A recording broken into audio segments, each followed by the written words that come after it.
Ayan, good morning, Life Giver family. Sige po, can we all stand up? Sige, pwede niyo po bang munang batiin yung katabi niyo ng good morning? It's nice to see you. Ayan, so today po, we will gonna teach you a new song. So ang title po ng kantang ito is As For Me and My House by Coach and Co. So pwede niyo po kaming sabayan. So here's how it goes. As for me and my house, we will serve the Lord. As for me and my house, we will serve the Lord. Now one more time.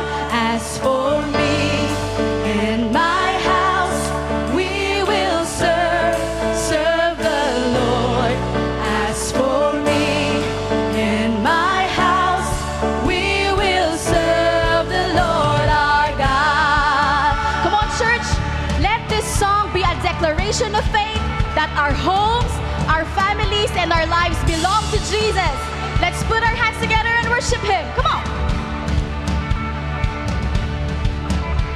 Oh, choose you this day whom you will serve. The kingdom of heaven, all the powers of earth. Has He not spoken? Have you not heard? There is but one true God. The God of a Father set us free. His Son paid a price for our covenant peace. Through generations His mercy speaks. We trust in one true God.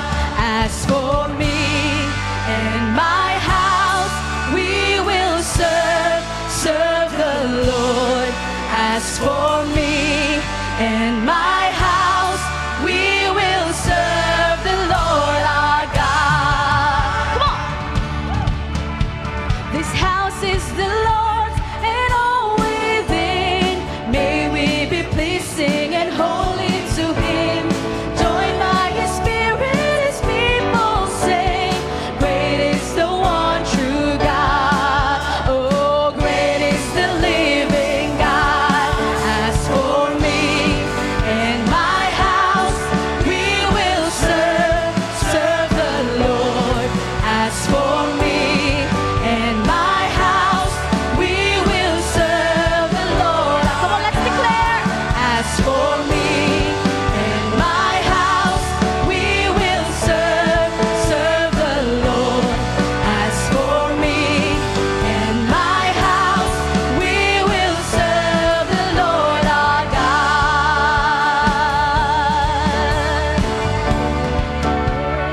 Come on, let's sing. Oh, praise the Father, praise the Son, praise the Spirit now in us. Let every heart and every tongue praise the one true God. Come on, let's sing. Oh, praise the Father, praise the Son, praise the Spirit now in us. Let every heart and every tongue praise the one true God. One more time, let's praise the Father. Oh, praise the Father, praise the Son, praise the Spirit now in us. Let every heart and every tongue praise the one true God. In my house, we will serve the Lord. As for me and my house, we will serve the Lord our God. As for me and my house, we will serve the Lord. As for me and my house, we will serve the Lord our God. Come on, let's clap our hands.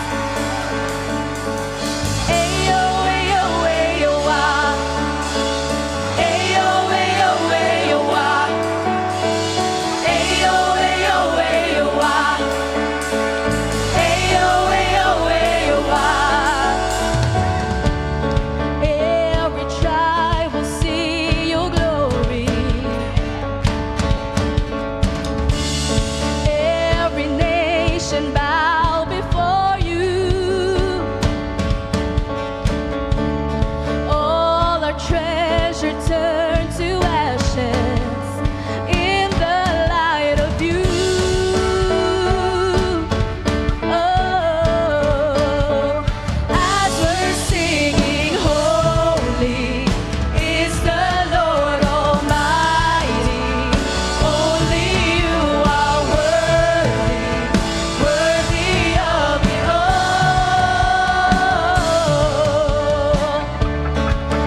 papuri at pagsamba sa ating Panginoon. Yes, Lord.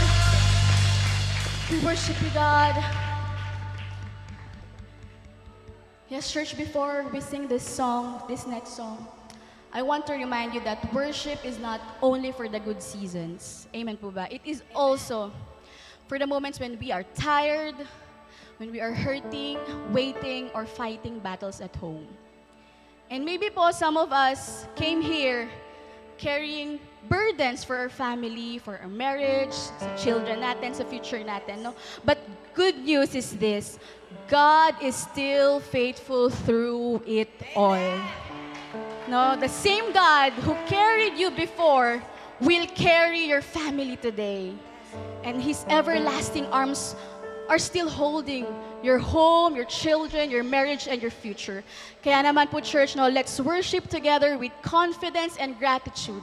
Because through every season, God has been good and He will never let us go. Come on, let's worship. Let's raise our hands and worship Jesus. Oh, we thank you, Lord.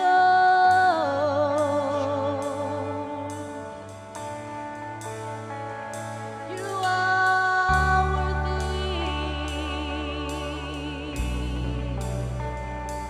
We worship you.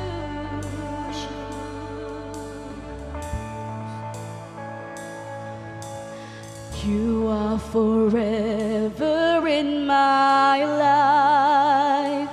You see me through the seasons. Cover me with your hand and lead me in your righteousness, and I look to you, and I wait on you. I'll sing to you, Lord, a hymn of love for your faithfulness to me. I'm carried in everlasting arms. You'll never let me go. Through it all, you are forever in my life.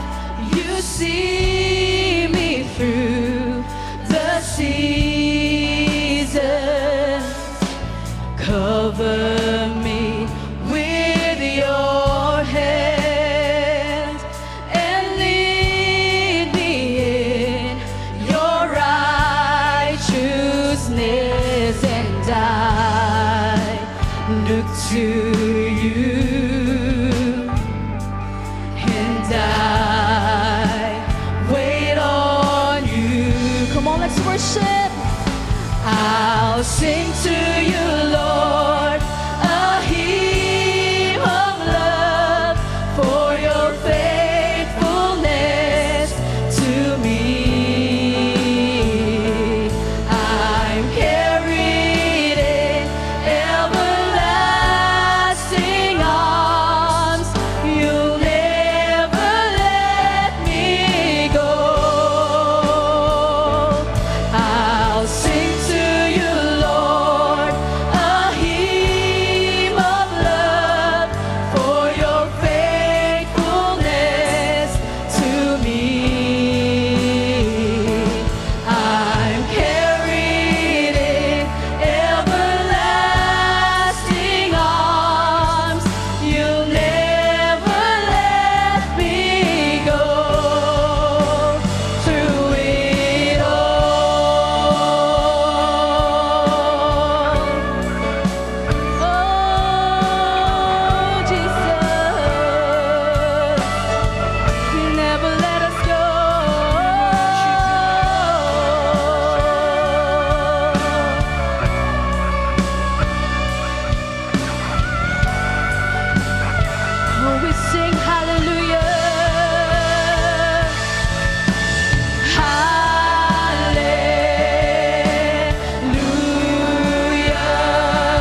on, let's worship God in our own words. Yes, Lord, we lift your name.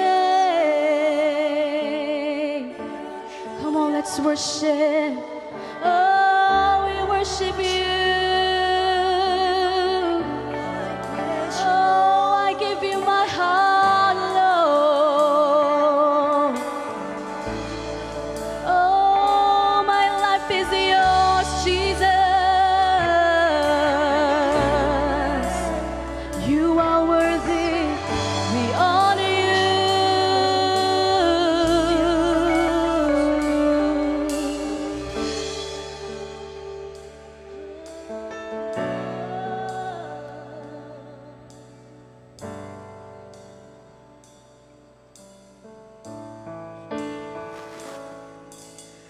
This is my desire to honor you, Lord, with all my heart. I worship you.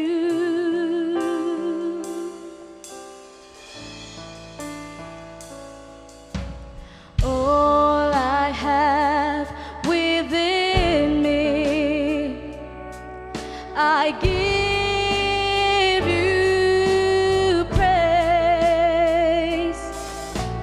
All that I adore is in you. Come on, let's raise our hands and worship. Lord, I give you my heart. I give you my soul. I live for you alone. Every breath that I take, every moment I'm awake. Lord, have your way in me. This is my desire. Oh, this is my desire to honor you, Lord, with all my heart. I worship you. Oh, we worship you. All I have within me, I give you praise. All that I adore is in you. Oh, it's in you. Lord, I give you my heart. I give you my soul. I live for you alone. Every breath that I take, every moment I'm awake.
and I will live,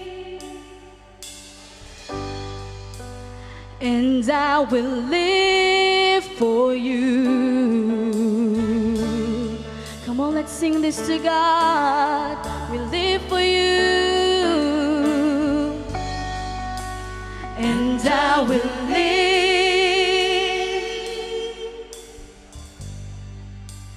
and I will live for you.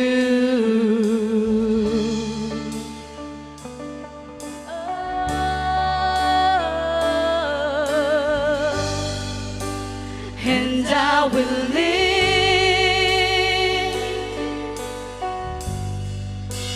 and I will live for you.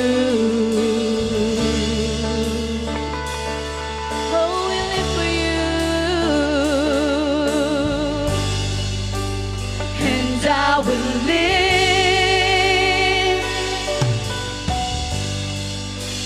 and I will live for you.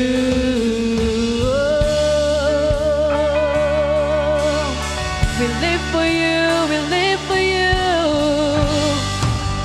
and I will live, and I will live for you. Oh,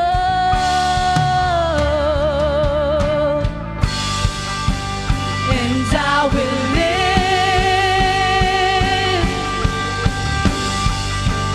and I will live for you.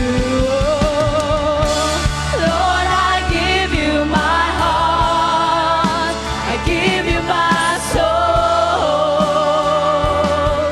I live for you alone. Every breath that I take, every moment I'm awake, Lord, have your way in me.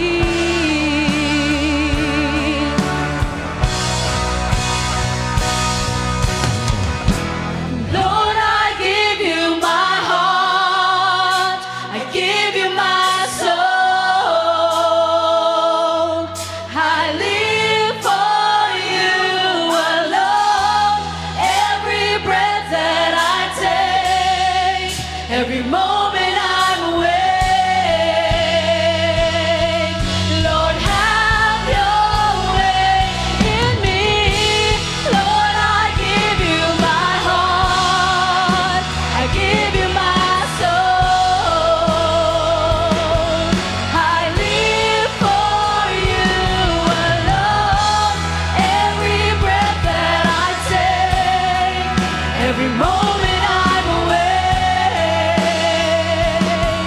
Lord, have your way in me.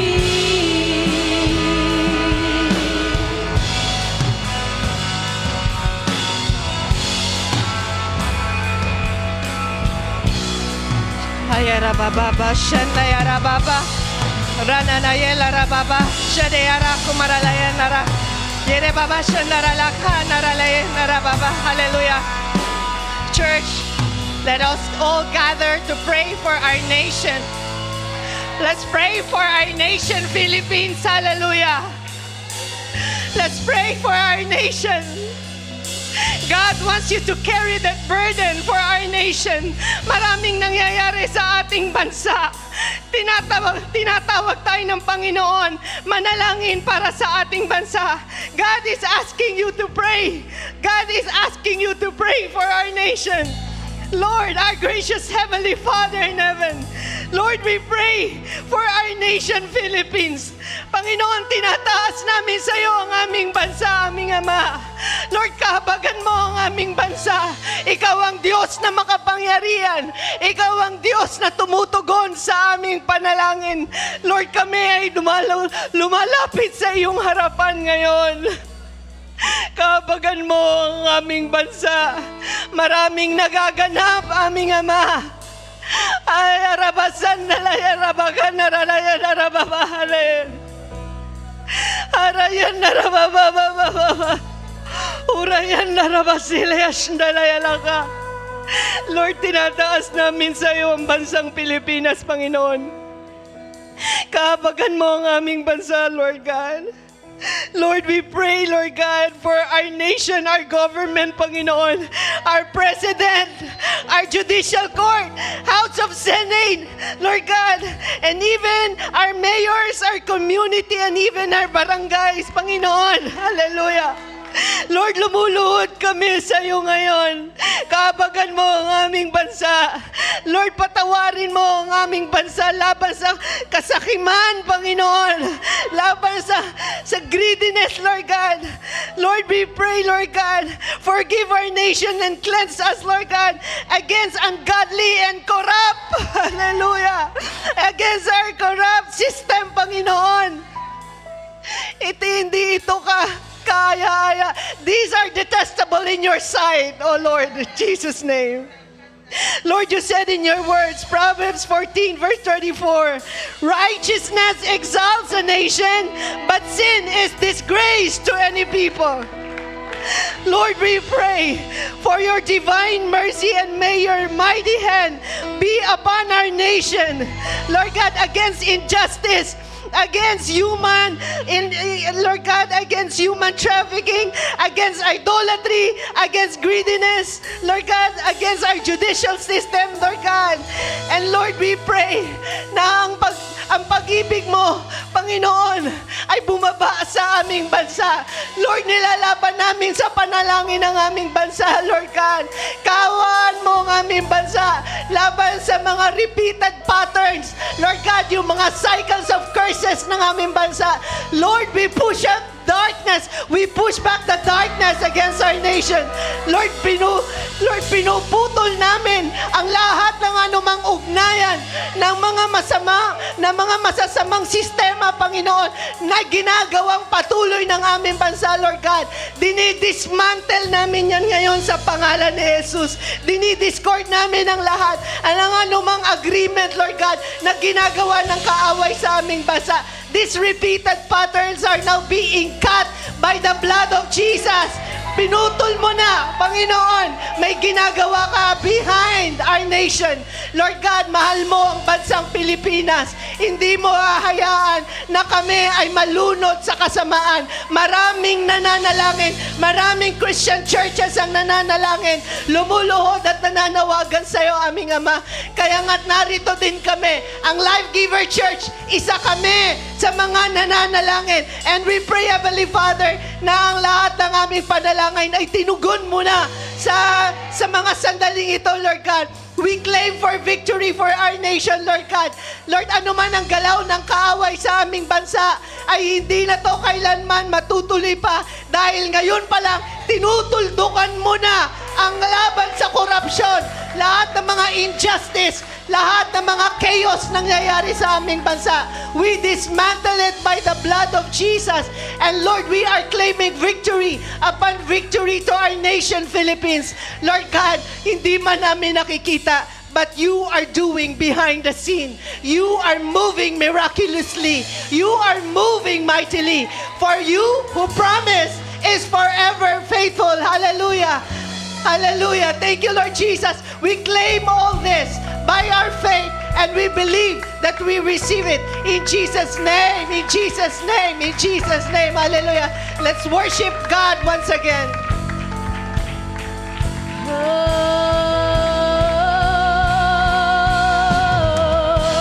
Lord, I give you my heart. I give you my soul.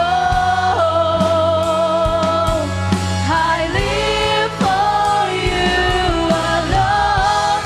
Every breath that I take, every moment I'm awake. Lord, have your way in me. Lord, have your way in me. Lord, have your way in me. Yes, Lord, we worship you, God. We honor you, Lord God. This to pray in the mighty name of Jesus, and everybody say, Amen.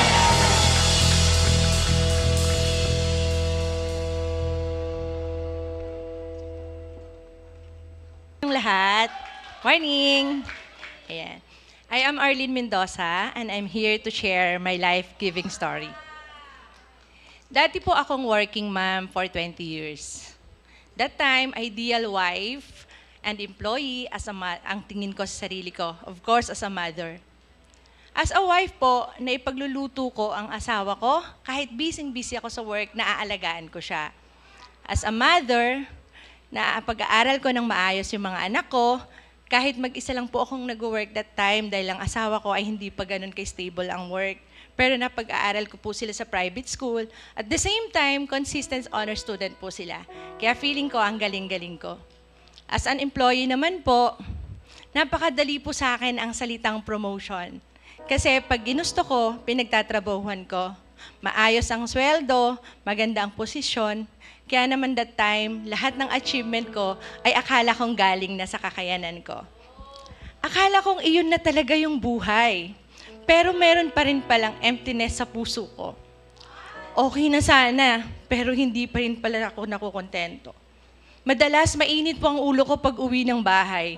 Dahil na rin siguro sa pagod, sa stress at kakahabol sa perfect na buhay.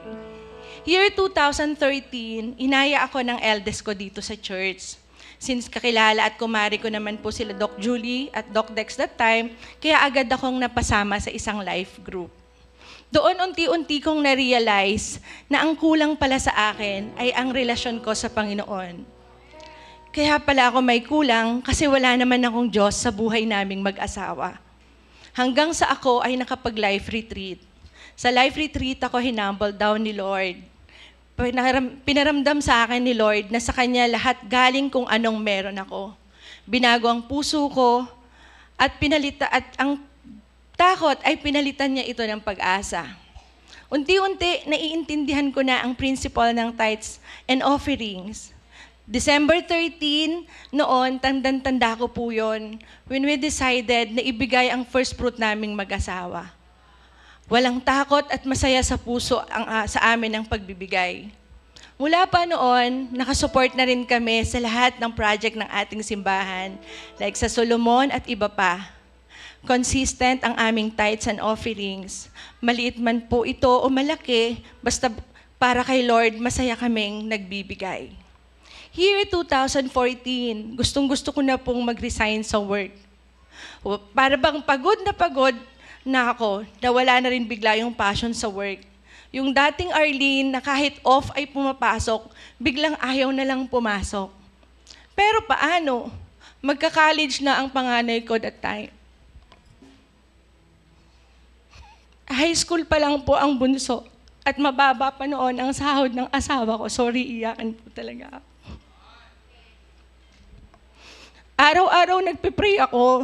Sabi ko, Lord, bigyan mo naman ako ng sign na pwede na ako mag-resign kasi parang hindi na po ako masaya. Thank you. Naniwala ako sa Lord at sa pangako niya. Grabe po ang Lord. Before mag-end ang 2014, ang panganay kong anak na si Kai, granted a full scholarship at De La Salle University. Wala po kaming binayaran kahit 5. Early 2015, naging stable ang work at sahod ng asawa ko. At nagkaroon na rin po kami ng maliit na business that time. At eto na ang hihiling ko kay Lord. November 15, the same year po, nakapag-resign na po ako sa work. Kahit po ganon, patuloy kaming naging faithful sa pagbibigay. Kaya naman patuloy ang biyaya ng Diyos. At glory to God. Thank you, Lord. During the pandemic, nakapuha po kami ng bagong sasakyan. Si bunso po namin ay naging DOST scholar for college din at sinagot din po ni Lord lahat ng tuition fee niya. Nakapag-travel na rin po kaming mag-asawa kung saan-saan. At ang panganay ko pong si Kite, ang matagal niya ng pangarap na maging English teacher sa Japan through JET program. 10,000 po ang applicant, 80 lang po ang nakuha at napasama po siya doon. Grabe po ang Lord. Pero alam niyo po, bonus lang po lahat ni Lord sa akin yon. At ito po ang pinakamasarap sa puso ko talaga. Ang may pagpatuloy ang pagsiserve sa Panginoon. Dahil kami po ng aking bunso ay patuloy pa rin sa worship ministry hanggang ngayon. Kahit medyo thunders na, okay pa. Ang aking life group na may 2 members noon ay may 10 to 15 na members na po ngayon. Hindi lang po iyon, dahil kasama ko na ang aking asawa para itaguyod ang K-Zone Men and Women Life Group under Ictus Satellite. Salamat po sa guidance nila Doc Julie and Doc Dex na nanonood ngayon online. Patunay lamang po na kapag inuna ang Diyos, hindi kanya iuhuli. Again, I am Arlene Mendoza and I am a life giver. Life Giver Church, let's give.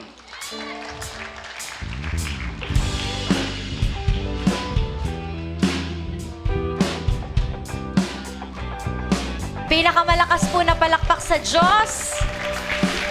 Woohoo! Sige, let's roam around. Let's greet 5 people. Sabihin mo, alam mo, sis, bro, ang ganda mo today. Ang pogi mo today. Mukhang manlilibre ka ng lunch. Amen. Sige po, 5 tao. Greet the person next to you. Bless her. Encourage her. Amen. Thank you, Jesus. Hallelujah. It's been a wonderful time, amen, during our worship. Sino po rito naramdaman ang presensya ng Panginoon? Amen. Grabe, no? It's so good that we are worshiping together as a family. And of course, that powerful prayer time, we really need to pray as a family. Alam mo ba that every time we pray, the heaven is rejoicing. At meron na pong nangyari in the spiritual realm. Amen. And today, we're gonna hear the word together. So fasten your seatbelts. Amen. And we'll just have a wonderful and exciting time. Let's pray. Father, thank you because you're here. You're faithful. Grabe po ang kabutihan mo sa amin. And another week na naman. Thank you for sustaining us. Thank you for the breakthrough stories, even the breaking stories, Lord, na nagpatibay sa amin. And here we are today, Lord God, ready to listen into your word. I pray, break the chains right now. Lord, break any hindrances right now para hindi kami makapakinig ng salita mo. And I pray, Lord God, that literally you will just intervene and you will just, penetrate over our hearts na hindi kami makakawala sa salita mo, O Diyos. And Lord, buksan mo ang aming mga puso, aming mga isip. We are more than ready, Lord God, to receive something from you. We thank you, we love you, in Jesus' name. And everybody shout, Amen. Palakpakan po natin si Lord. Am I okay? Amen. So, sino po rito excited at ready na? Sige, sabi mo sa katabi mo, I am more than ready today. Sabi mo sa likuran mo, I am more than ready today.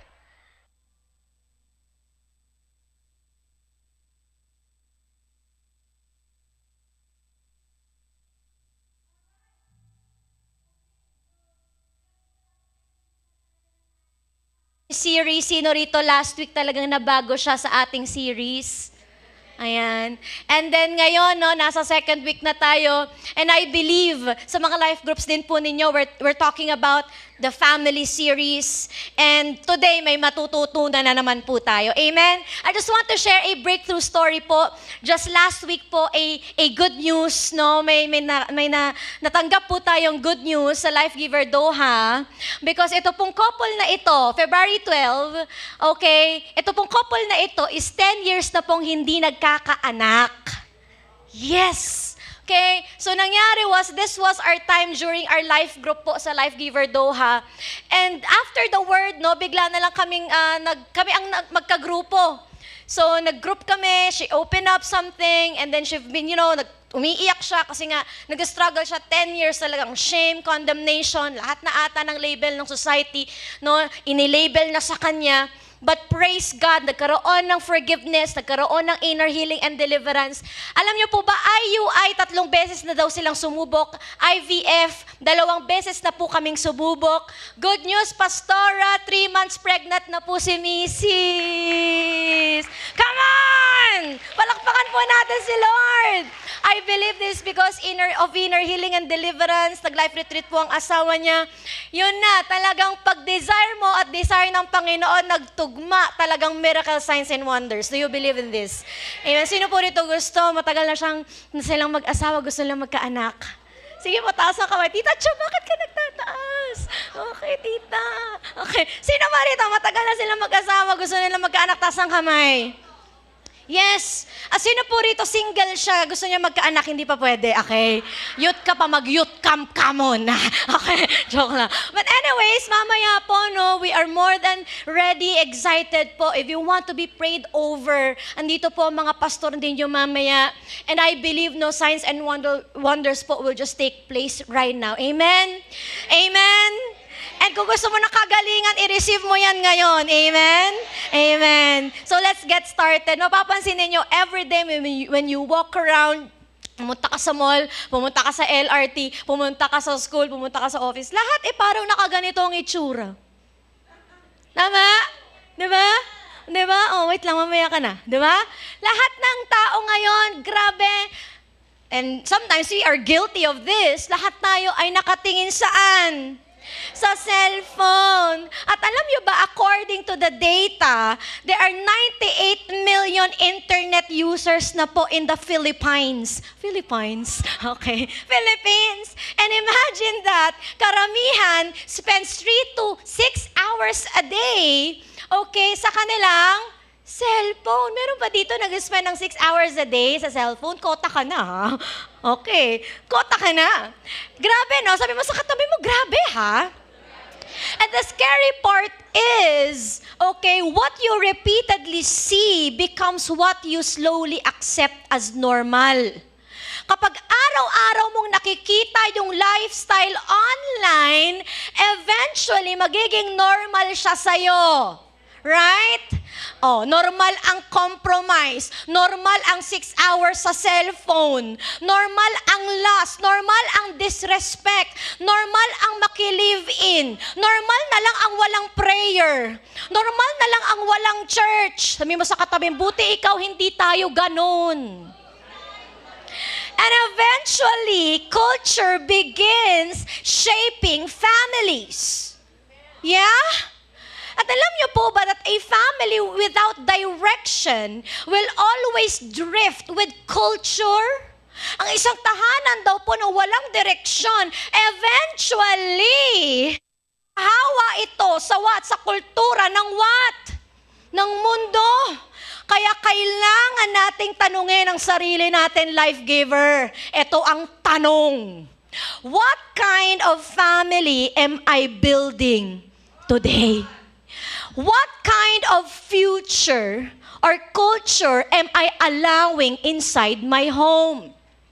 And what will remain after I'm gone? Are you still here? Yan po ang sasagutin natin ngayon. Ang title po ng ating word is My Family, My Ministry. Sige nga po, sabihin nga po ninyong lahat, My Family, My Ministry. So tatayo po tayo lahat and we will just read the scripture together.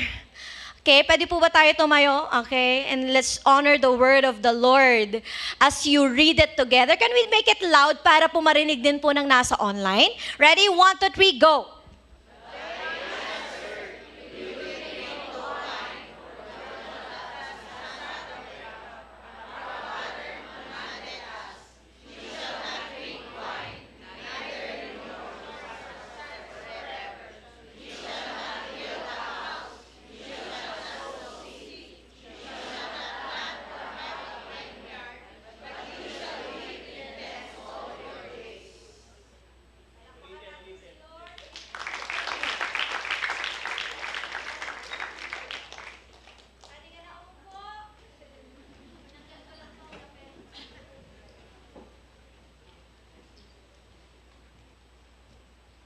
Ayos na ba? Para mawala ang lapet. Amen? Jeremiah 25:6-7. Amen. Grabe no, sabi niya, siguro nabasa niyo na, I will not drink wine. Okay. We will not build houses. Okay, we will just live in tents. Tatlong keyword. We will drink no wine. Okay? We will build no houses. And we will what? We shall live in tents. This is an instruction po from God to Jeremiah para puntahan ang clan ng Rechabites during the reign of Jehoiakim. During this time, ang Judah po ay babad sa idolatry at compromise. At ang dami ng warnings, ang dami ng reminder ni God through the prophets, pero deadma sila. Sabi mo nga, deadma pa rin.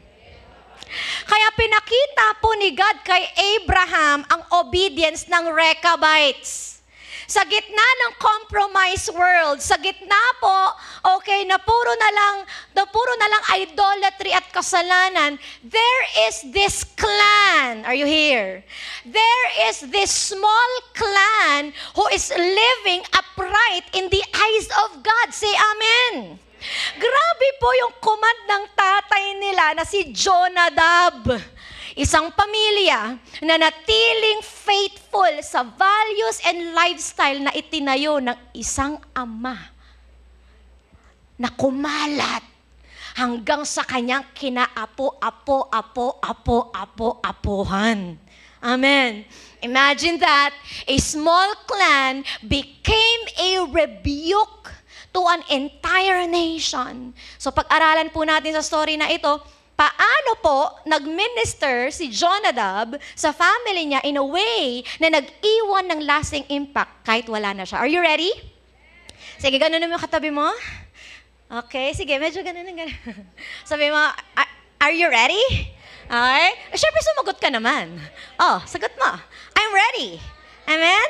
So today yan po pag-uusapan natin, how do we build a family that honors God in a compromised generation? Siguro some of you are parents and tanong mo talaga to for the longest, ay paano nga ba ang hirap maging magulang? Tama.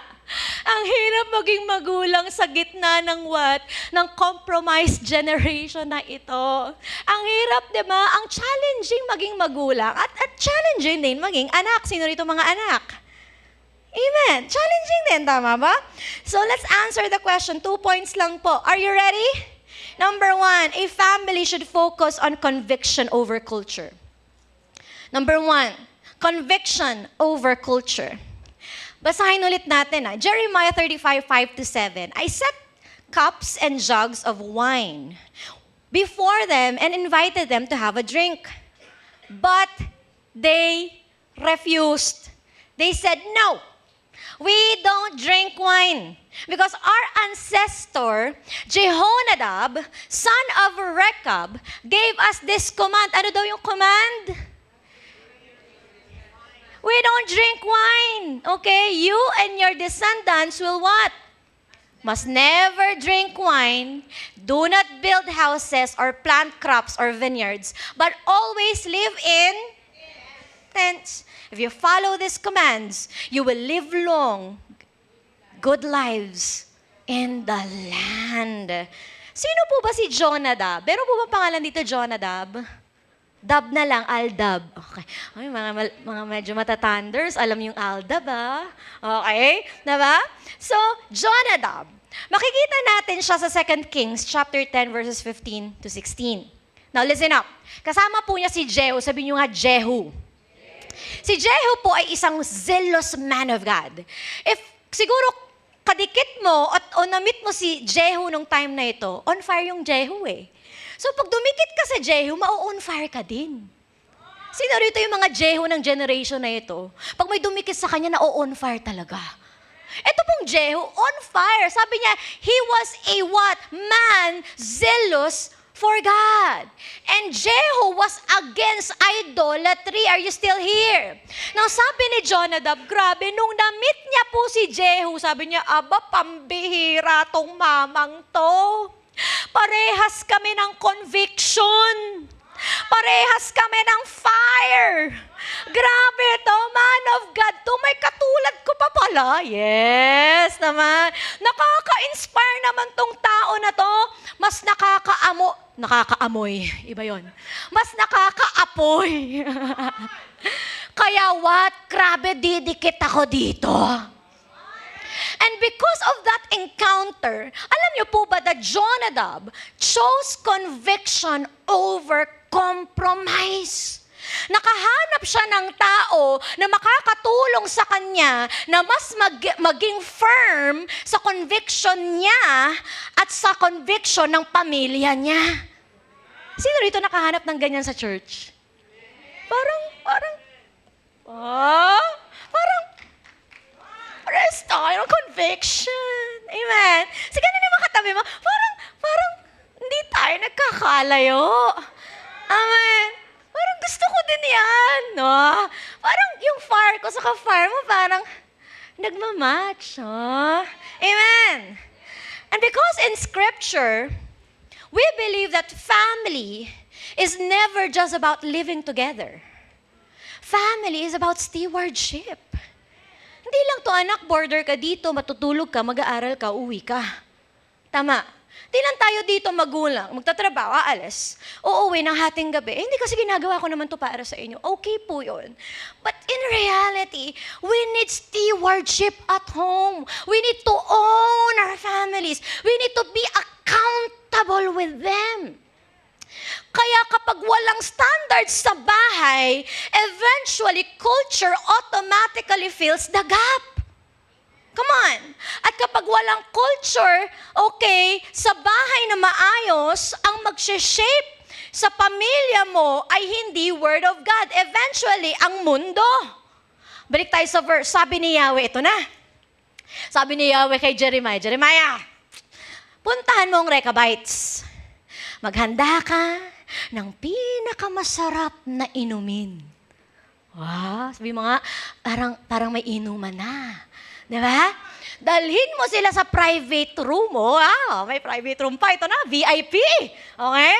Ilabas mo pinakamasarap na pagkain. Ilabas mo lechon manok, lechon baka, lechon kawali. At bawal pala baboy sa kanila, no? At anyway, joke lang po. Tapos, pagkatapos mong maglabas ng pambara, samahan mo ng pantulak. Diba? Diba? Tapos, ilabas mo yung pinakamalamig na sunmig light. Pambihira. Ito na. Diba ang init ng panahon? Tapos gusto mo yung gumuguhit pa. Siguro some of you talagang parang lumulunok na kayo, ha? Sige, lumunok muna kayo. Parang, pastora, parang iba to, church ba to, o ano to? Okay, are you still here?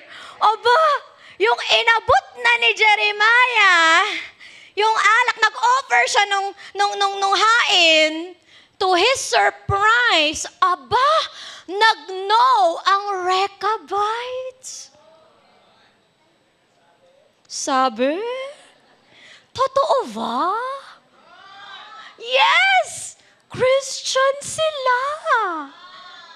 Aba, tumanggi sa alak. Alam mo, ganyan na ganyan ang live giver, tumatanggi talaga sa alak eh. Come on. Kahit Christmas, kahit New Year, diba? Hindi kami iinom, sabi ko sa inyo. Pero ano ba yan? Sumisipa ba yan? No? Diba? But because they had a great conviction, hindi sila tumanggi dahil KJ lang sila. Hindi sila tumanggi dahil what mahirap sila. Hindi sila tumanggi dahil legalistic sila, but because they have a strong conviction. We will drink no wine. Break it down. Parang ako lang naiinitan eh. Loge ko sa inyo eh. Amen! Pero nakita ni Jonadab, alam niyo bakit ganito si Jonadab? Kasi nakita niya yung danger ng compromise before it even entered his family. Napaka-futuristic po ni Jonadab.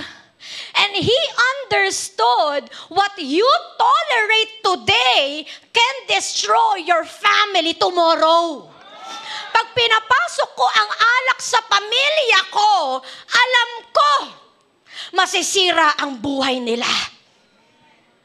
Hindi, simpleng alak lang naman. Hindi. Alam ko, masisira ang buhay nila. Kaya sabi niya, no wine, no permanent houses, live in tents. Ang command sa kanila, bakit no wine? Ano meron sa wine? Because wine po was a normal drink during their time. Lalo kapag hindi available ang water. Same, no? So if you sit, so lumalabas, if you sit, okay, with someone and drink with them, you start to engage with them. Tama po ba? And after that engagement, you start sharing your ideas. Tama po ba? You start sharing your past life. Oh, dahil medyo gumagewang-gewang ka na. Oh, alam mo ba, pare, tama ang dating buhay ko. Alam mo ba, ganyan din yung lolo ko noon?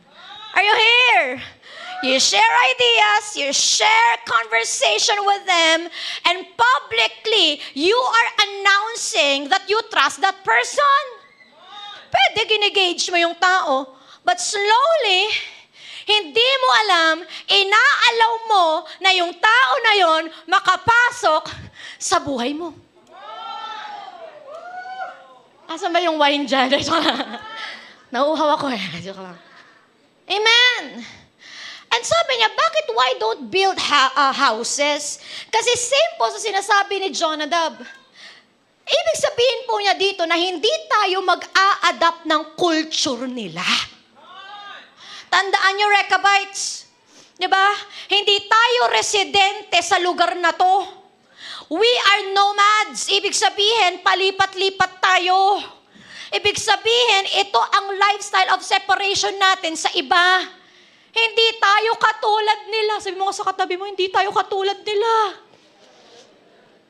At ano pa command sa kanila? Live in tents. Tents reminded them that we are not here to blend in with culture. Grabe po. Yung pala ibig sabihin nun. Kumbaga, terorista ka lang di. Terorista, parang iba pala yun. Turista pala. Okay. O, diba? Ngayon nyo lang din na-gets. Ako rin, ngayon ko lang din na-gets yung sinabi ko eh. Terorista ka pala. Hindi, I rebuke that in Jesus' name. Turista ka lang dito! Amen! Hindi ito tungkol sa pagiging mahirap again. It was identity preservation. Alam nung tatay, kailangan natin i-preserve ang henerasyon natin. Kaya walang iinom, walang titira sa mga bahay, we will just live in tents. Parang sinasabi niya, we belong to God first before we belong to culture. Come on, palakpakan po natin ang Panginoon.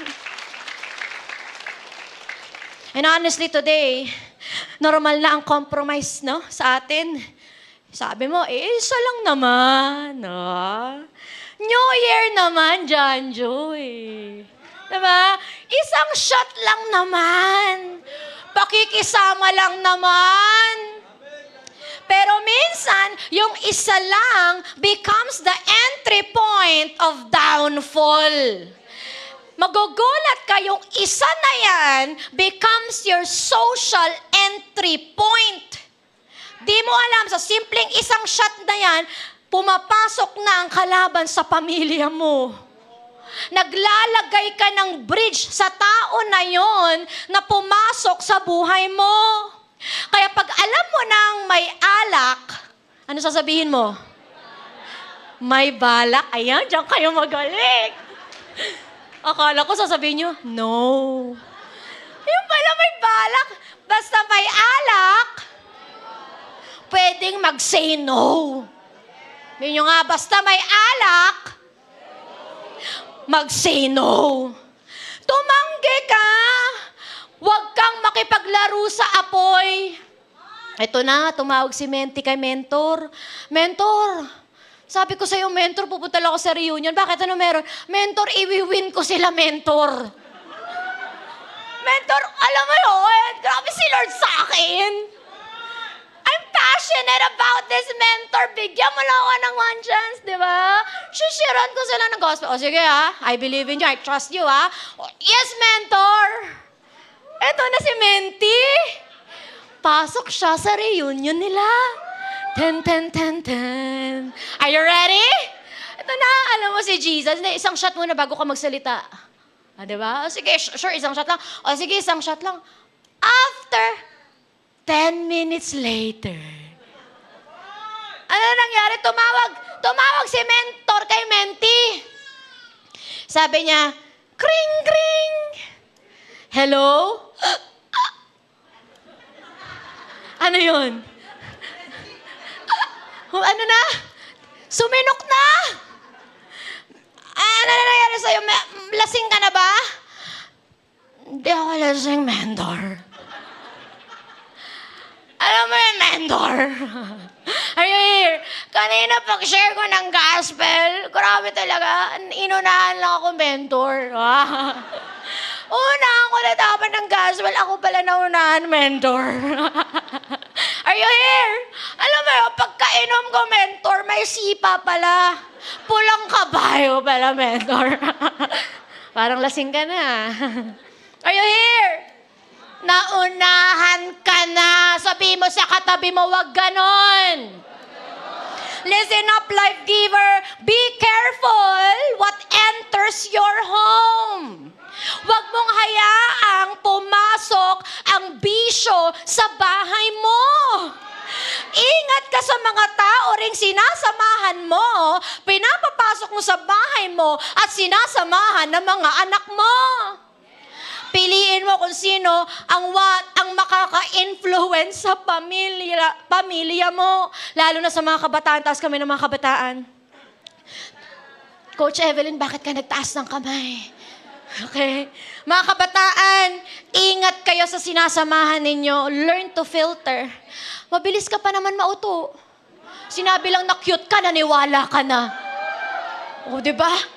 Because whatever enters repeatedly eventually shapes identity. Kung inayaan mo yan, hindi isa lang naman yung isa ka. Gaano kadalasang minsan?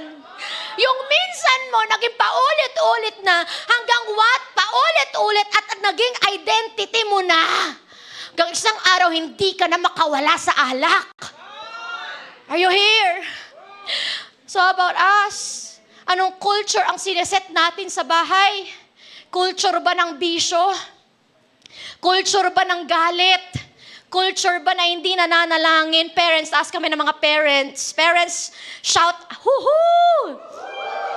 Parents, children learn more from what you are than what you say. Remember this, your example becomes their theology. Kung gusto mo silang turuan, magdasal ka muna. Kung nakikita nila paano mo patakbuhin yung business mo, eventually, hindi mo alam, natututo na sila. Kung nakikita nila na priority mo si Lord, matututo rin sila. Kung nakikita nila na puro compromise ka sa bahay, eventually, matututo rin sila. Come on! Ako po, natutunan kong pagpapastor, wala na pong iba. Kundi kay Coach Evelyn talaga. Tsaka lang. Kay Bishop, syempre. Sa mga magulang ko, nakikita ko yun si Bishop, pati kortina talagang. No? Hindi pantay ang kortina, anak. Yes, paano gagawin ko? Ipantay mo. Hindi mo magagawa, ako na lang.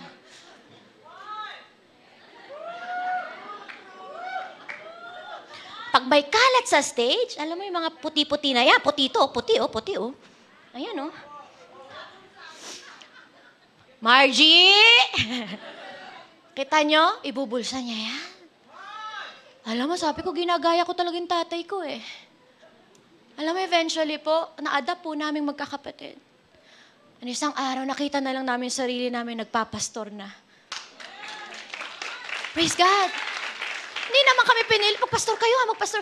Pinagtapos nga po niya kami sa magagandang mga kurso. At hindi niya nagulat siya, bakit kayo lahat magpapastor? Parang ayaw pa nga po niya. Sabi ko, hindi po magpapastor po kami, bakit nakita namin sa tatay at nanay namin. Remember, family foundation is not what you wish for. Hindi lang to, Lord, encounter mo yung pamilya ko. Hindi lang po about, Lord, sige na, encounter mo yung pamilya ko. Hindi lang po yun, prayer lang. Pero dapat nakikita sa'yo. Lord, baguhin mo yung pamilya ko, pero dapat nakikita ang pagbabago sa'yo. Amen! Amen! Life giver, it's time. Be intentional. Palakpakan po natin si Lord. Ano po yung number 1? Balikan natin. Go. Are you ready for more? Gusto niyo pa ba? Parang ayaw nyo na. Pangalawa, okay, number 1, conviction over culture. Number 2, a family should focus on legacy over lifestyle. Sabi sa Jeremiah 35:8-10, so we have obeyed Him in all these things. We have never have a drink of wine to this day, nor have our wives, our sons, our daughters. We haven't built houses or owned vineyards or farms or planted crops. We have lived in and have fully obeyed all the commands of Jehonadab, our Palakpakan naman natin yung Rechabites. Grabe naman itong mga to. Here po, the Rechabites obeyed for generations. Imagine this, yung command po sa kanila ng lolo nila, ng tatay nila, it was not just 1 month ago. It was not just 5 months or 1 year ago. Sino rito pwedeng makahula? May makakahula ba? Ilang years na yung command sa kanila? Ha? 150? There's more? 200? Malapit na? May tataya ba sa loto dito? Ano ba? 300. Bubawas ka ng 50. Pasok sa banga. 250 years! Just imagine the command was given 250 years ago. Come on, naalala niyo pa ba ang utos ng lolo niyo sa inyo? Sige po, meron pa ba? Yung napasa po for generations, naalala niyo pa ba? Ako hindi ko na maalala eh. Basta alam ko lang sabi ng lolo ko, mag-iigib ka sa hapon. Mag-iigib ako. Ano pa po? Magmano. Wow, maganda yun. So, ang tanong, bakit ginawang example ni Yahweh ang Rechabites during this time? Papasok po yan sa verse 14-16. Kasi sinabi ni Yahweh, sabi niya, tignan niyo itong mga taong ito. Tignan niyo ang Rechabites. Small clan lang sila, pero nasunod nila ang utos ng tatay nila. Kayo, Juda. Ito na. Kayo, Juda. Kine-claim nyo na Yahweh is your God, samantalang hirap kayo sa command. Samantalang hirap kayo sundin ang utos ni Yahweh. Itong mga Rechabites na to, tumingin kayo sa akin, yung tatay nila, na nagbaba ng utos sa kanila, nasunod nila, mind you, it was 250 years ago. Pero bakit kayo, Judah? Si God, the creator of the universe, ayaw niyong sundin.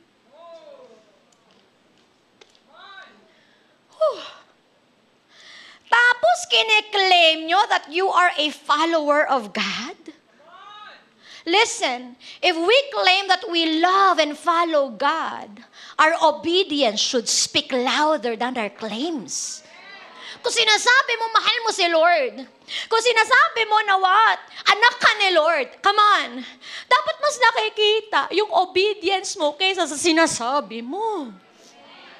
Kadalasan, mas maingay yung claim kaysa sa obedience. Pero hindi yan katulad ng katabi mo. Amen.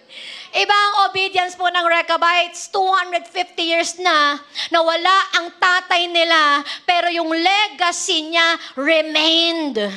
Hindi lang personal conviction ang ginawa niya, pero naging generational culture, and that is legacy. May mga legacy. What does it mean when we say legacy? Legacy means what continues even after you are gone. Ang tanong, may maiiwan ka bang legacy? May maiiwan ka bang legacy sa pamilya mo? One good example is Bruce Lee. Sino po rito nakakakilala kay Bruce Lee? Alam niyo po ba that Bruce Lee died during the 1970s, pero hanggang ngayon naaalala pa rin siya. Naalala niyo po ba siya? Lalo na yung sikat niyang quote. Ano po yung sikat niyang quote? Watcha! Ko talaga. Watcha! Sikat niyang quote, be like water, my friend. Hanggang ngayon po, alam niyo po ba si Bruce Lee, hanggang ngayon meron po siyang martial arts school. At tinuturo pa rin po ang tinuro niya. At nakakagulat, alam niyo rin po ba na hanggang ngayon may Instagram account po siya. And mind you, verified. The legacy goes on. Sabi po ni Les Brown, hindi ni Liz Brown, okay, hindi yun.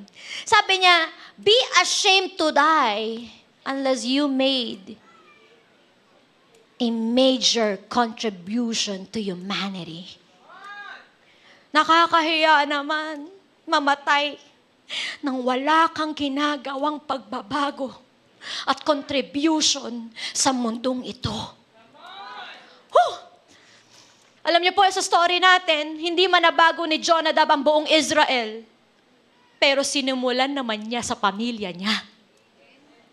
And alam niyo po, God honored that. Ano pong resulta? Ano pong napala ng Rechabites sa obedience nila for 250 years? In example lang naman sila ni Yahweh. Ginawa lang naman silang illustration ni Yahweh sa Judah. Ito, Rechabites, gayahin niyo. And eventually, in verse 19, sabi niya, and God gave them a promise. Anong pangako ng Panginoon sa Rechabites? Sige, basahin po natin. Jonadab, son of Rechab, will never fail to have descendants to serve me. Ang ganda ng Tagalog sabi niya, wala kang anak. Sabi niya, si Jonadab na anak ni Rechab ay laging magkakaroon ng mga lahi na maglilingkod sa akin. Wow! Just imagine, Pastor Rainier, yung anak mo, yung buong anak mo, maglilingkod sa Diyos. Yung anak ng mga anak mo, maglilingkod sa Diyos. Yung anak ng mga anak mo, maglilingkod sa Diyos. Yung anak ng mga anak nila, maglilingkod sa Diyos.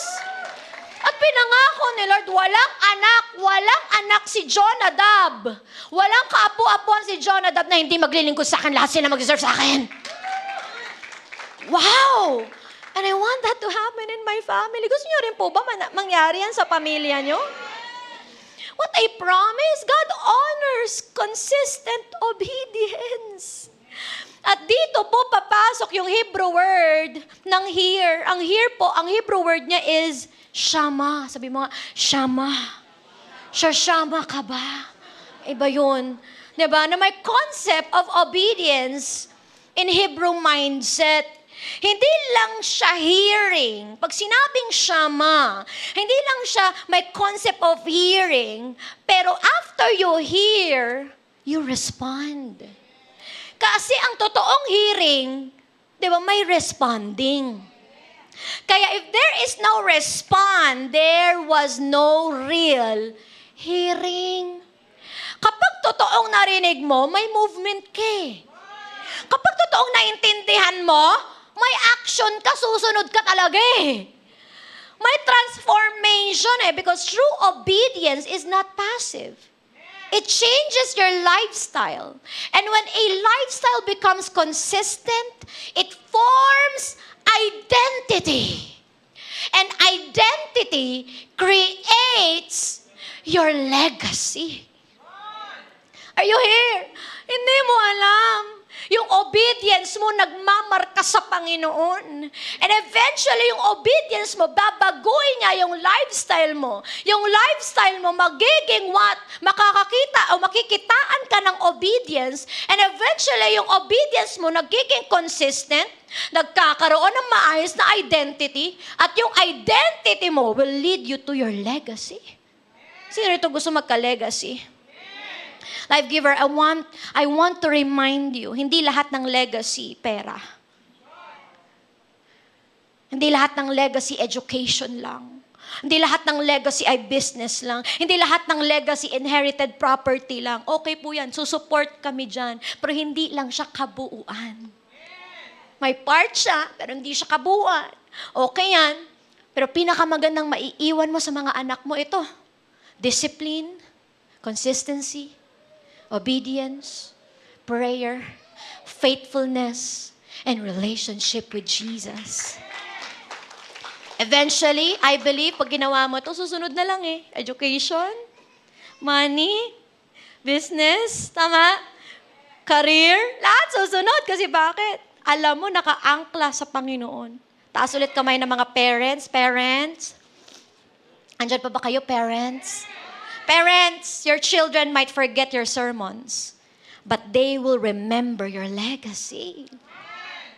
How you handled pressure, how you handled a worker in your business who needed help, how you treated your spouse, how you prayed every night, how you worshiped God in the morning, how you honored God kahit mag-isa ka na lang, and your lifestyle becomes your legacy. Sa lahat ng ginagawa mo, mind you, gagayahin ka nila. Amen. And people copy what they see. Amen po ba? Kaya wag mong sukuan ang pamilya mo. Wag kang bibitiw sa pamilya mo. Wag kang bibitiw sa paggawa ng mabuti. Say amen. Because one surrendered life in your family can change generations. Isa lang. Basta may isa lang na nagniningning, nagliliwanag sa bahay, may isa lang, kahit isa lang na nakakakilala sa Panginoon, eventually, mawiwin po ang tahanan na yun. Sabi mo sa katabi mo, huwag mong susukuan ng pamilya mo. Rawr! Amen. Diba, Tita Nenet, ganyan din ang story nyo dati? Si Tita Nenet ay greatest persecutor ng mga anak niya. Huwag kayong mag-church. Puro mahjong. Mahjong is life. Si Tita Nenet, oh. Andito siya at nagsaserve sa Panginoon at buong pamilya po niya naglilingkod na sa Panginoon. At kahit ang mga kaapo niya naglilingkod na sa Panginoon. Praise God. Yung mga batang sumasayaw dito, apo po niya yun. And sa mga youth, ask kamay na mga youth. Ito na, last na to. Mga youth, say amen. Mga youth, honor the legacy that your parents are trying to build. Hindi perfect ang parents mo. Say amen. They will commit mistakes. Tama po ba? They will fail sometimes. Tama? Pero youth, wag mong sayangin yung prayers nila para sa'yo. Wag mo ring baliwalain ang sakripisyo nila. Youth, remember this. Some of you are standing here today because of the prayers you did not pray for. Dito ka ngayon nakatayo. Bakit? Kasi pinanalangin ka ng tatay mo. Bakit ka nakatayo ngayon, youth? Kasi may praying mom ka. I remember my mom. Nung high school ako, even college, bago ako maligo, kasi makikita ko siya sa room eh. 5 a.m. in the morning, she is already praying. My mom, Rev Helen. She is already praying. Pasaway pa kami nung college. Pasaway pa kami nung high school. Gigising ako, mag-CR, makita ko na siya. Nagpe-pray na siya. Kaya ka nakatayo ngayon dahil nananalangin ng magulang mo. Huwag mong babaliwalain yan, youth! Amen! And maybe hindi mo pa nakikita ngayon, pero one day, you will realize, hindi pala control yung ginagawa ng magulang ko. Protection pala. Whew! Kaya ako pinagsasabihan kayo, tinutuwid kayo ng magulang nyo. Sige lang. Tanggapin nyo kasi isang araw, baka hindi nyo na sila marinig. At mamimiss nyo ang mga pangaral nila sa inyong buhay. Remember, youth, iba ang punishment kaysa discipline. You reap what you sow. Sumunod ka, may blessing later, tama? Rebelde ka, may consequence din later, tama? So, kaya sa mga anak, honor your parents.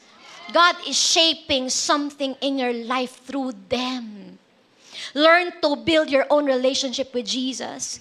Because legacy is not just inherited, it must be continued. Palakpakan po natin si Lord. So as I end, I want to challenge everyone. The challenge is that make your family your ministry. Make your family your ministry. In verse 19 again, sabi niya, Jehonadab, son of Rechab, will always have descendants who will serve me. Tagalog, sabi niya, si Jehonadab na anak ni Rechab ay laging magkakaroon ng mga lahi na maglilingkod sa akin. Imagine that, walang lahi si Jonadab, diba, na hindi naglilingkod sa Panginoon. A family became a ministry impacting generations. Yun sila naging. Now, sino rito gusto mangyari yan sa pamilya niya? Taas ang kamay. Alam niyo po, what's the key? Make your family your ministry. Build it with strong conviction. Build it with lasting legacy. And sometimes we want to change the world. Sino rito gusto mabago ang mundo? Sige, taas ang kamay. Gusto natin yan. We want to change the world. We want to change the Philippines for Jesus. We want to change our campus, our corporate places, our communities before the Lord. Pero nakalimutan mo naman yung bahay mo. Pero nakalimutan mo naman yung mga anak mo. Pero nakalimutan mo naman yung asawa mo. Hindi kasi, alam mo yun, ang hirap niya kasi kausap eh.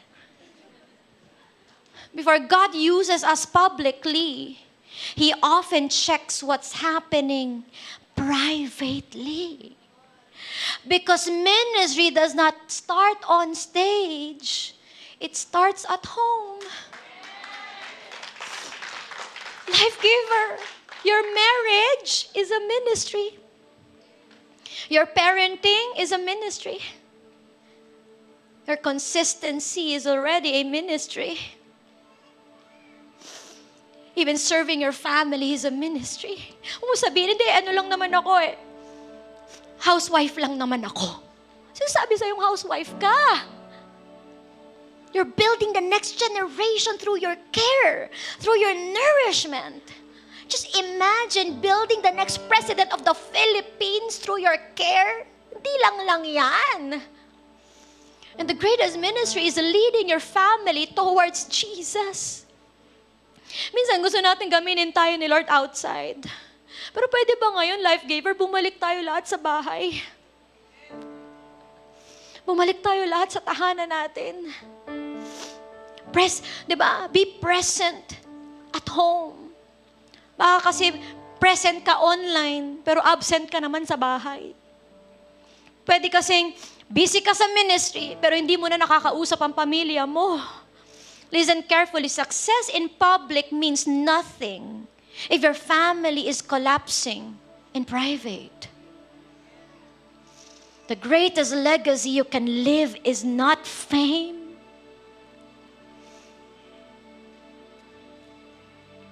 It is a Christ-centered home. Go back to your home.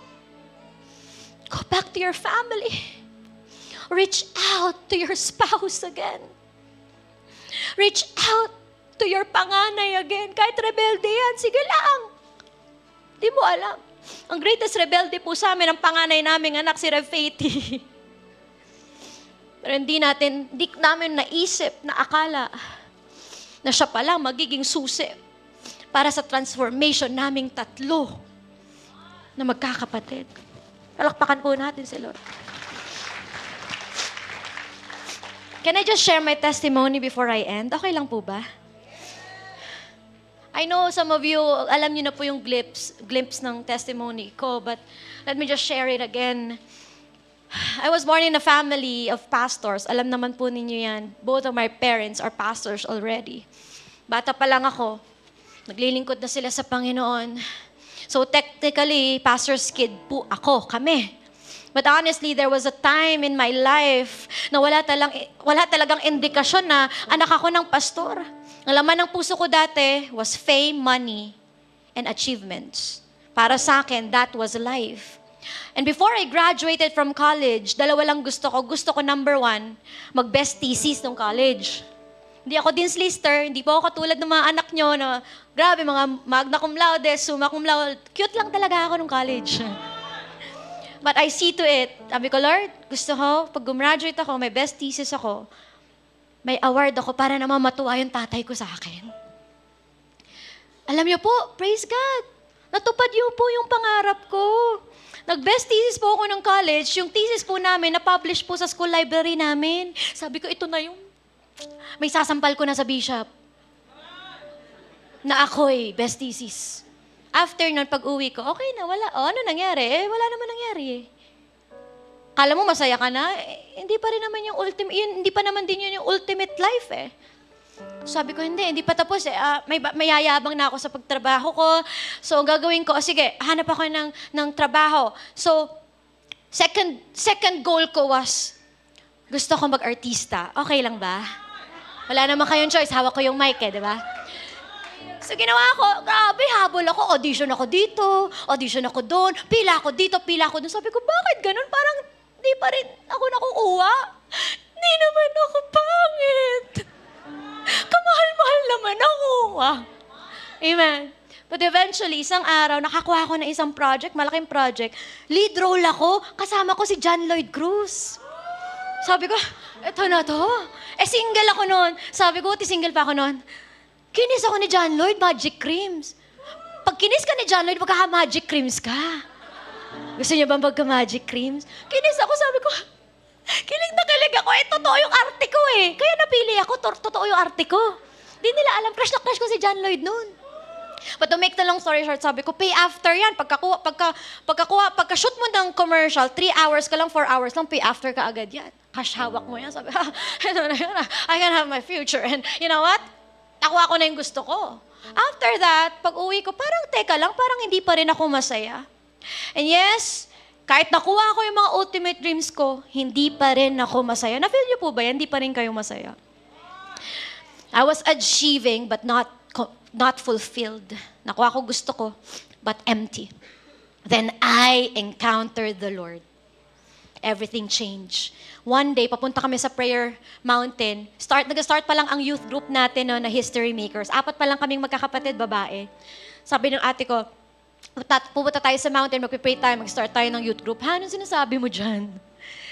But, before kami umakyat ng mountain, kinausap na ako ni Lord. 2 a.m., 3 a.m., ginising ako ni Lord. And pag-gising kong ganyan, bata pa lang ako, I was around 16 years old, I think. Nakakita ako ng vision. The vision was so clear that I was speaking in a coliseum. Sabi ko, Lord, unang-una, imposible yon kasi gusto ko mag-artista eh.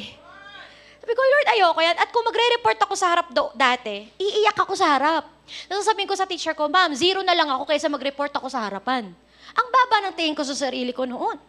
So sabi ko, imposible yan, Lord. But then sabi ko, but Lord, if it is your will, let your will be done. After saying that word, a fire came down from heaven. It went straight to my heart. Di na ako nakahinga. Iyak ako nang iyak. Di ako makahinga. Pero hindi ako takot. And God gave me that vision and a strong desire to build God's kingdom for His glory. Then we started a small group of women. Kaming 4 pa lang sa life group noon. Ang ate ko parati ganyan. Grabe, ang Jesus, no, mahal ka ni Jesus. Ha, ang corny mo naman. Hindi ko naintindihan eh. Di, mahal ka ni Jesus. Ang corny mo, sa bahay namin, di pa namin kilala si Jesus, no? Di pa kami seryoso. Sa hapagkainan, sasabihin niya, grabe si Jesus, no? Grabe si Jesus, no? Ano ba? Kumakain. Pag tulog na kami, magkakasama kami sa kwarto nun eh. Tulog na kami, gigising yan. Ha? Ano nangyari? Grabe si Jesus. Ano ba tong taong to? Naging bukang bibig niya si Jesus sa bahay and eventually, nakot kami ng vision. Bukang bibig lang niya, kinikwento lang niya ng kinikwento. Yun pala, nasisidan na kami sa puso namin. There's something about Jesus. Grabe si Jesus magmahal. Grabe si Jesus magmahal. Grabe si Jesus. Then after that, nauna kaming makakilala ni Rev Shobe, kaming dalawa. Ang pangalawa naming ate si Rev Lovely, ayun ang pinakapasaway. Joke lang.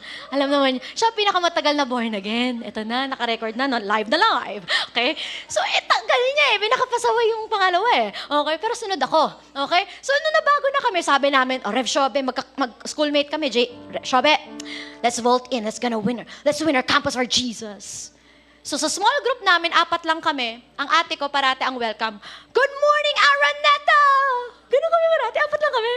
Come on, Araneta, let's go! Hindi ko alam, may vision pala sa akin si Lord years ago. Sa amin si Lord years ago. Araneta! So, win kami ng win. Hakot kami, hakot. Alam mo, yung 4 girls na yun, naging 50. Tapos yung 50 na yon, 9 a.m. service, yung maalala mo, Tita Cho, 9 a.m. service sa garahe sa baba, wala pa tong service. Alam niyo po yung youth natin, gitna, punong-puno ng youth yan. Aisle, punong-puno ng youth yan. Yung stage natin, lahat ng bata, nakagano na kay Bishop, nakikinig. Punong-puno po ng kabataan. Sabi ng Bishop, alam nyo, masikip na tayo, wag na kayo dito, mag 2 p.m. service na kayo. And eventually po yung 2 p.m. service, na-birth na po ng elliptical, ng metro, ng BGC, and so on and so forth. And ngayon, Kamyas is growing all for the grace of God.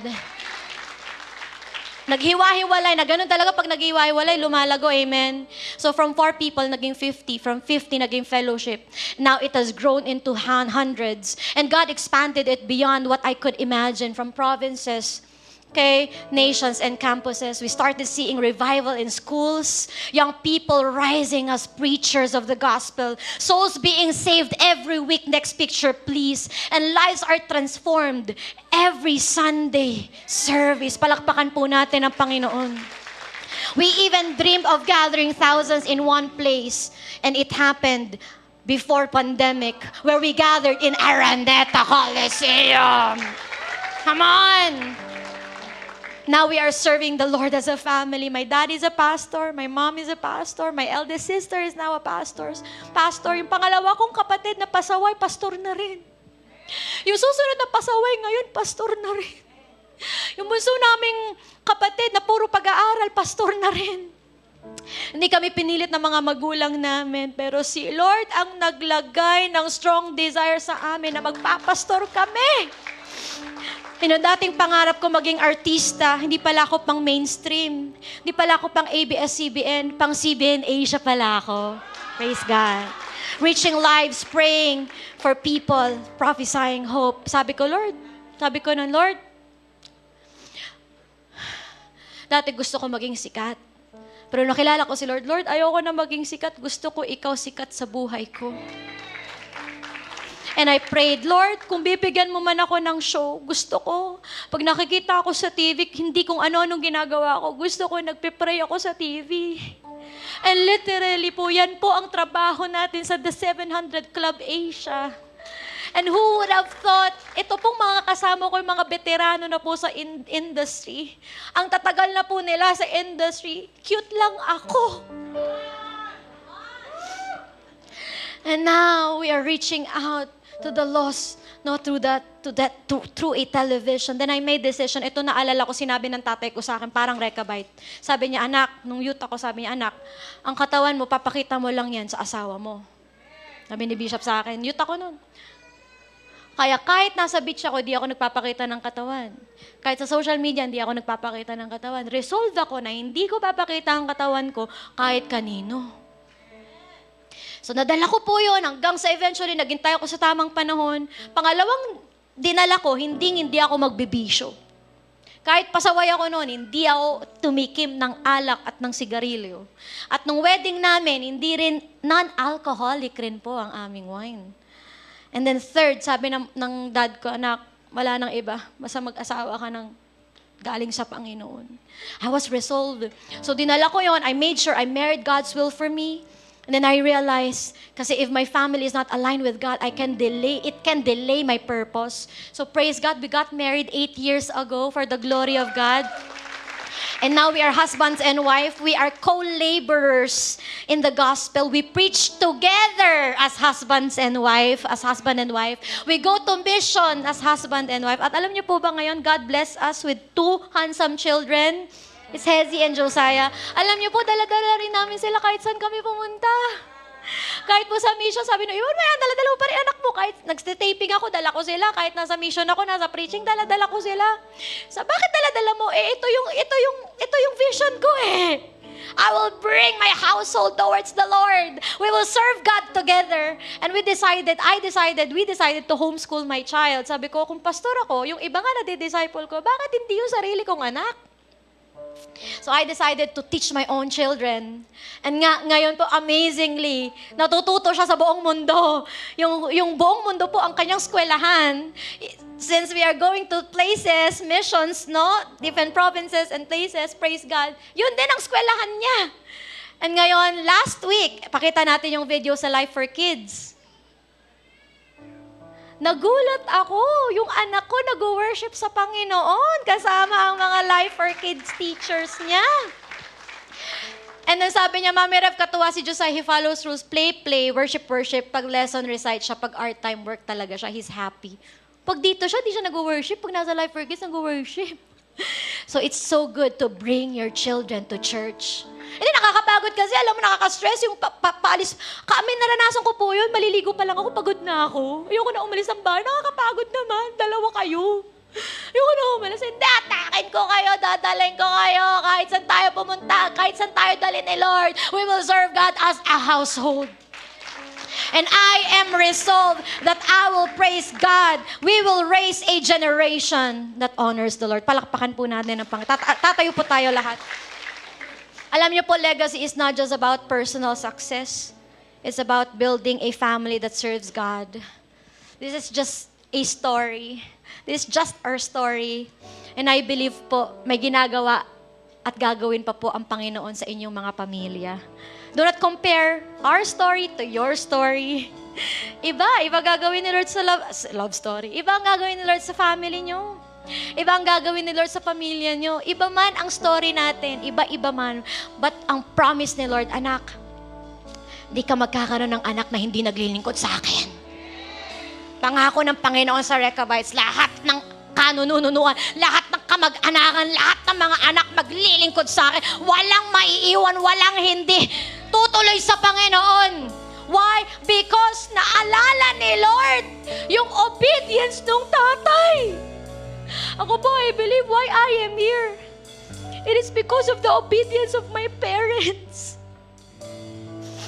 Patapon na yung buhay ko, but I am standing here because of the faithfulness of one man, of one woman in my family. And I pray as parents, huwag mong sukuan yung pamilya mo. Di mo man maintindihan ngayon, bakit? Parang ang gulo-gulo, para namang rebelde, para namang ang hirap-hirap dalhin. But hindi mo alam, may fruit yan. May kahahatnan yan. May future yan. Maniwala ka. Taas ang kamay. If you're with your family today, I want you to hold your hands as a family. Kung hawak mo yung pamilya mo ngayon, kung katabi mo yung mga anak mo ngayon, kung katabi mo yung asawa mo, sige, I want you to hold your hand. Yakapin mo yung asawa mo. And then raise your hands. Yung kabilang kamay mo, nakataas ang kamay as a sign that you are offering your family before the Lord. Gusto mo humingi ng tawad sa tatay mo, sa nanay mo. Kung gusto mo sabihin pa, nasama ako sa iyo sa paglilingkod mo sa Panginoon. Kung gusto mo sabihin sa mga anak mo, anak, humingi ako ng tawad. Kung naging ganito ako, ganyan. Nahal kita at maglilingkod tayo sa Panginoon. Sige, I want you to talk to your family today. Have a covenant. Have a legacy. Decide today, tatayo tayo ng strong conviction. Hindi tayo magko-compromise. We will build a lasting family. Lasting legacy. We will never compromise. Mahal kita. At itaguyod natin ang pamilya natin kasama ang Diyos. Come on! Come on! Lord, you're breaking chains right now! Shikatarabashiate!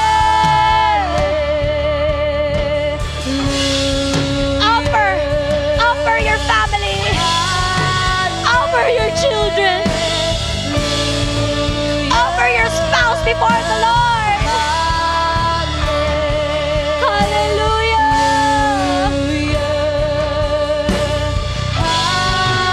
Hallelujah.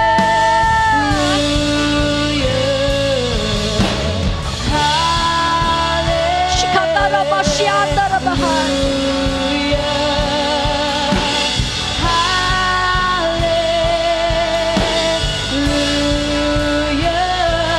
I'll sing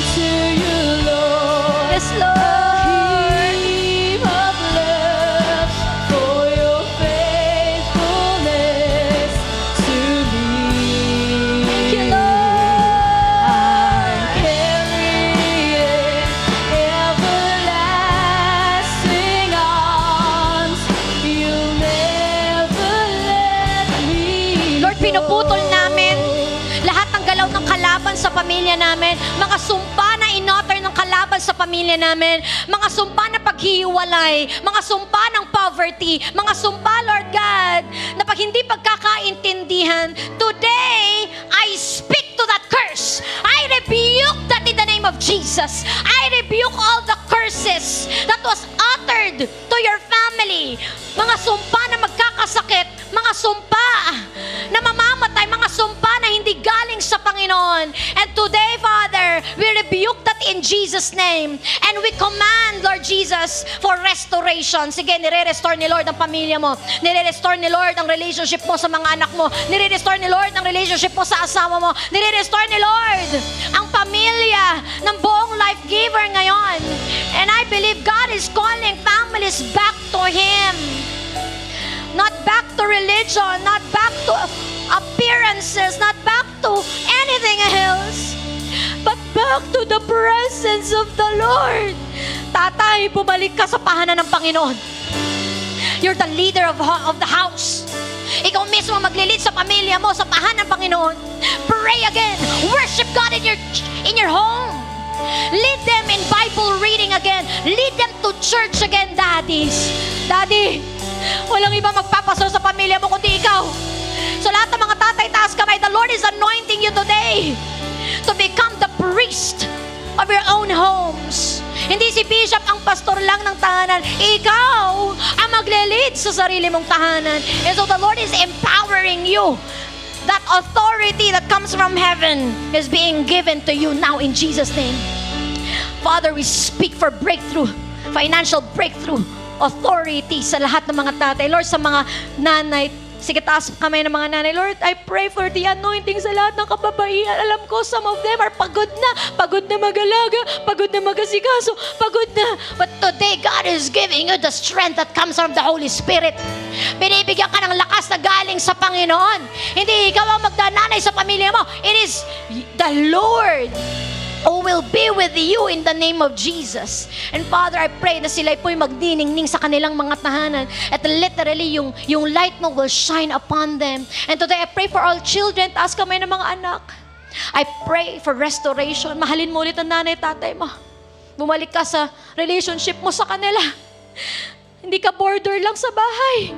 Bumalik ka, pakausapin mo ulit sila, mag-spend time ka ulit sa kanila, yakapin mo ulit sila. Hindi mo alam hanggang kailan yan. And the Lord is rekindling your love for your parents, love for God, and love for your siblings in the name of Jesus. Taas ang kamay lahat. Lord, heal our families today. Restore our home. Remove compromises. Rebuild our foundation. Lord, gamitin mo ang bawat pamilya for the glory of God. It starts at home. We are deciding to have a strong conviction. Come on, God is downloading strong conviction in your heart. Duplicate it in your family. And lastly, Father, we receive lasting legacy. Lord, mag-iiwan kami ng marka sa aming pamilya. At kahit wala na kami, magpapatuloy ang pangako mo sa aming pamilya. In the name of the Father, in the name of the Son, in the name of the Holy Spirit, in Jesus' name. And everybody say, Sing to you, Lord. yakapin mo ang pamilya mo. Yakapin mo ang asawa mo. For your faithfulness to me, I'm carried in everlasting arms. You never let me go through it all. Uuwi tayo sa ating mga tahanan. Make sure to spend time with them. Build a godly home. Taas po ang mga kamay. Receive this blessing from the Lord. May the Lord shall bless you and your children. May He keep you from falling and make you stand unblemished. May His grace work in you. May His face shine on you. May His abundance flow throughout your lifetime. With enjoyment, good health, soul prosper. May you have life to the fullest. Receive this from Jesus Christ, the when fellowship ends. Go and see no more. We're more than willing to pray for you po. Ingat po kayong lahat. See you next week.